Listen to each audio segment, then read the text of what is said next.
It's hard to believe, but as of this month, it's been 18 years since one of the most controversial, talked about Sonic comic book storylines when it was under the Archie comic license was made.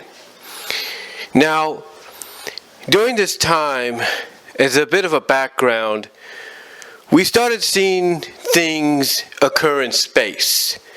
Things were happening, we weren't too sure what it was, and all of a sudden comes 1/24, 18 years ago this month, and we get basically one of the more iconic storylines they've ever done, if not one of the more controversial ones. And what I mean by that is, we as fans, when it came to Sat AM and it came to the Archie Sonic comic for a long time, were always trained. We were always trained and adjusted and basically comforted with the fact that the planet that Sonic and his friends lived on was Mobius. We always were trained to know that knowledge. But over time, things started to seem a little strange, like something didn't make sense. And when they decided to do the 7-part adaptation of Sonic Adventure, 6 in the main issue, and one as part of a 48-page super special, only then did we start getting some kind of inkling that maybe Mobius wasn't all that it was cracked up to be. And when 1/24 came around, that's when we got our answer. Our answer at the end of the issue that Mobius and Earth were one and the same. And for a lot of us fans, we kind of knew something like this would occur, especially when, like I said, when you look back at the Sonic Adventure adaptation they did. But we were kind of hoping that it wouldn't be the case. Even when they did the Sonic Adventure 2 adaptation, a little after, if not immediately after the Sonic Adventure one, we had an inkling, a feeling that may be the case, but we were hoping it wouldn't be. But when this issue happened, the revelation was made. But the question obviously is why? Well, I think if you look back 18 years ago, what is dealt with today under the IDW watch was dealt with back then as well. See, IDW may have a little bit of more leeway than Archie did, but they still have to answer to Sega.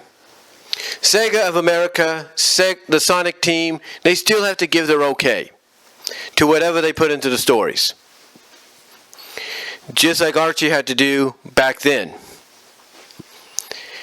And sometimes Sega was known, even now under the IDW watch, known to want to have things promoted, at a certain time.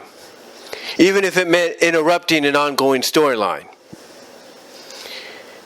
And that's exactly what happened on a few, if not several occasions. The Sonic Adventure 2 adaptation being one of those occasions. But credit to Ken Penders and those in charge of the writing at the time, or those given the task of writing stories for the book at the time. They were able to readjust the adaptation and write it so that it was part of the ongoing continuity. So that even though it strayed apart, somewhat from the main continuity, it still had a connection. However, like I said, we kind of all knew that with that adaptation, the Sonic Adventure adaptation, that something was going to happen. We knew it. We knew something was going to happen. And it did. It did happen. But here's the thing. This also occurred when we started getting, like I said earlier, the story that took place in space, the little backup stories, the little, moments and Easter eggs, the subplots that would be revealed. And one of them, of course, being that we had a bunch of overlanders, their equivalent of humans, or mutated, advanced version of humans, returning back to Mobius. And, that's one thing to accept, as part of the canon, as part of the storyline. But it wasn't until, like I said, they did the Sonic Adventure one, where it was established that the overlanders they encountered there, by their own admission, were humans. And like I said, that's when we pretty much knew something was up. That perhaps what we feared was going to be revealed, and it was. But the question is why?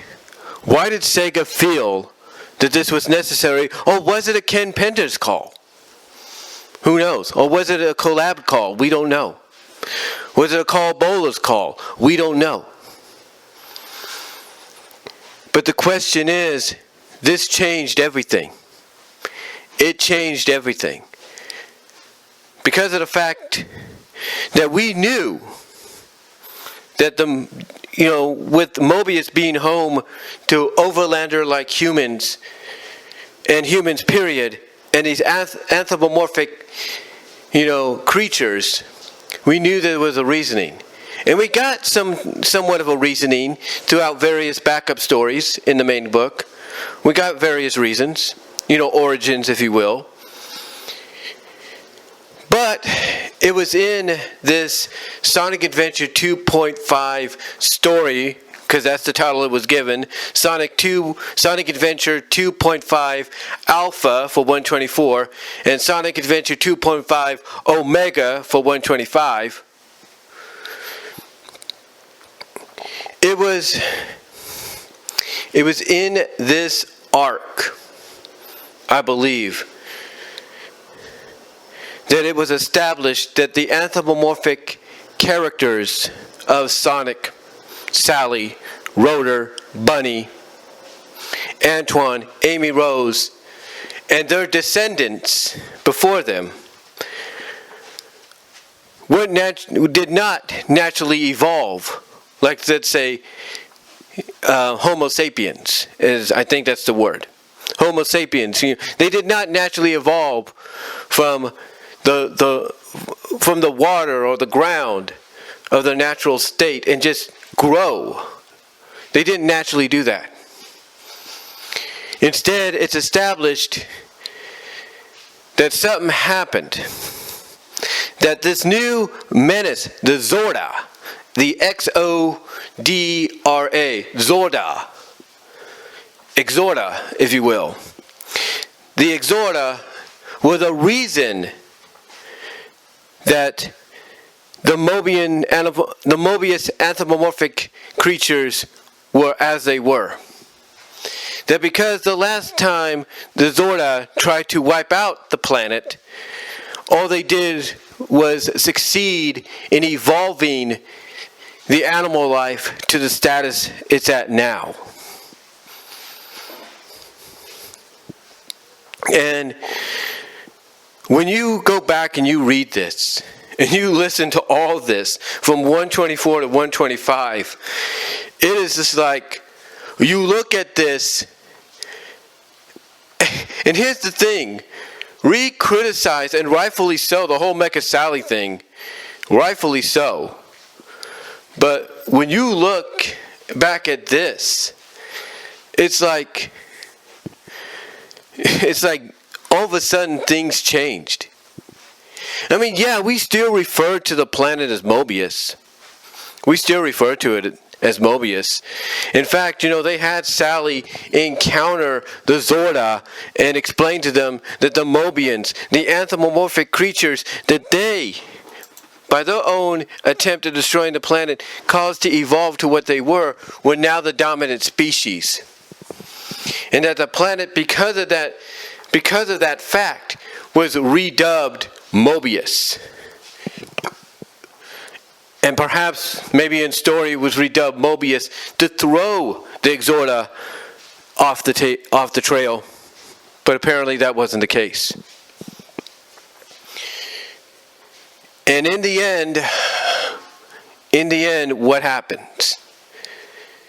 In the end, we have Sonic supposedly sacrificing himself to destroy the destructive quantum dial that the Zorda put down to basically wipe out the planet, send it into a black hole, never to be seen again, only to find out that he was blasted as a result 83,000 light years away, or 830,000 light years away. And that basically what equivalented to a month for him was actually a year on his planet of Mobius. And you know what's really funny, guys? You know what's really funny? You look at the fact that 125 had Sonic supposedly sacrifice himself, but it turns out he was blasted 830,000 light years away, thus surviving the blast. And ironically, 100 issues later, you have Sally being gunned down by a torrent, only to be resurrected because of the first SGW wave, and then resurrected again 5 issues later, only to sacrifice herself. And then, as I mentioned in one video, supposedly pinned to come back, restored 20 issues later. It's like, it's so weird to really think about that. That two of the more iconic, notable, beloved characters between Sad AM and Archie Sonic were put into situations where basically they were killed off, but then brought back, but then went through hell, only to bounce back, or at least be scheduled to bounce back.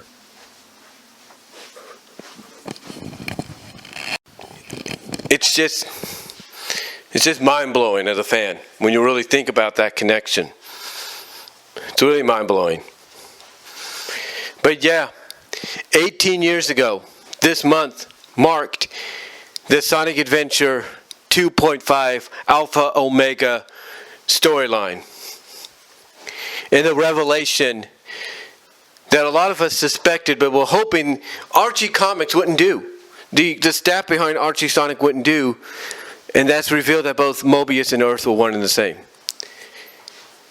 Credit to what credit is due. They did at least attempt to give background as to why that happened, but still, it's like it's just one of those situations where you say to yourself, why? Why did they go this far? What was the decision? Who came up with it? Was it Ken? Was it Sega? Was it Carl? Who knows? But yeah, 18 years. Almost. And what's funny is in 2 years it'll be 20. So nearly 20 years. Nearly 20 years ago. 18 years, but nearly 20 years when you think about it.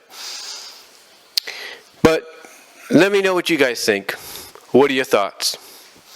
How do you feel about that revelation when it happened? What was your first reaction? Comment down below. I'd love to hear from each and every one of you. And I'm out.